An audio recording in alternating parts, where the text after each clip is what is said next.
Hey, what's up everyone, and welcome back to the channel. I hope everyone is having a great day and a great start to their week.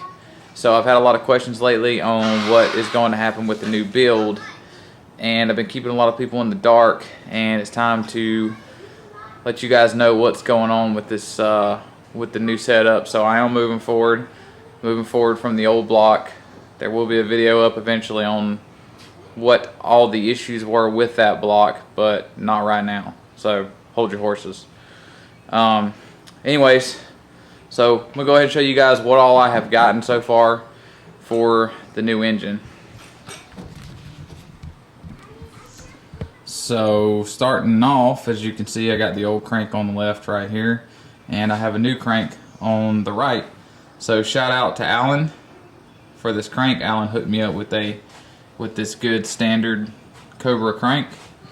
Needs to have the journals polished up on it, but overall it's in really great shape. I would not have been able to get this new build done without this. So obviously the build is still going to be a 4.6. I'm still keeping the 2-valve heads and all that stuff, so I'm basically just building a new short block. So moving over here, I've already got a new set of King Racing XP series bearings. That was the rods, and then the standard main bearings right here for the aluminum block. And then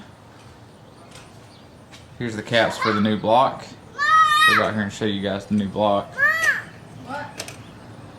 So as you guys can see, this thing is not a Texas block. I got a really good deal on this thing. It was basically given to me. It's a standard bore WAP, which stands for Windsor Aluminum Plant, I believe. I may be wrong. I'm sure all you intelligent, super smart people will correct me in the comments, because you all know what you're talking about and evidently know how to build engines better than I do. But this block is rumored to not be as strong as the Texid, but I do know of several people that have run these and had really good success with over 1,000 horsepower at the wheels. So this is going to be the heart of the new build. I couldn't pass up the deal I got on this thing, and a huge shout out to Troy for hooking me up with this block.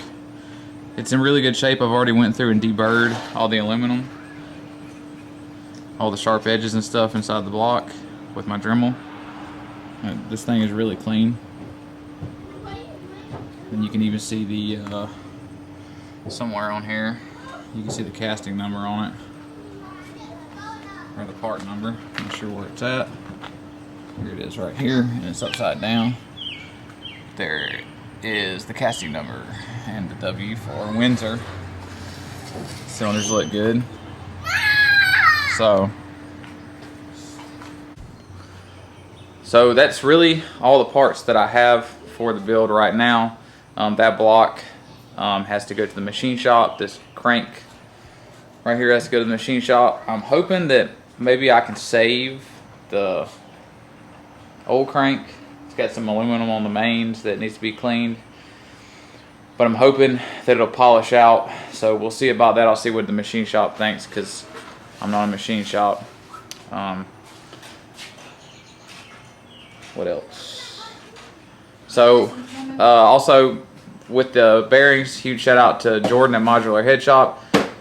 This dude is always helping me out, hooking me up with parts in an extremely fast time, at an extremely fast and short lead time on those parts. So thank you, Jordan. You guys go check out Modular Head Shop. The link is in the description below.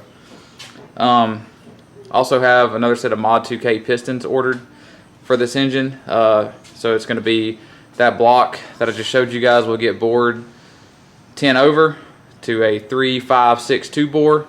Want to keep those stock sleeves as thick as I can for the power that I'm trying to push. So like I said, that'll get bored out to that. The Diamond Mod 2Ks will go in. All that stuff will be rebalanced at the machine shop, and it's just going to be another waiting game for however long it's going to take the new machine shop that I'm taking this stuff to, and all this stuff's going to get done right. So that's a quick update, guys. Stay tuned for more. Hope you guys enjoyed this video, and I will talk to y'all later.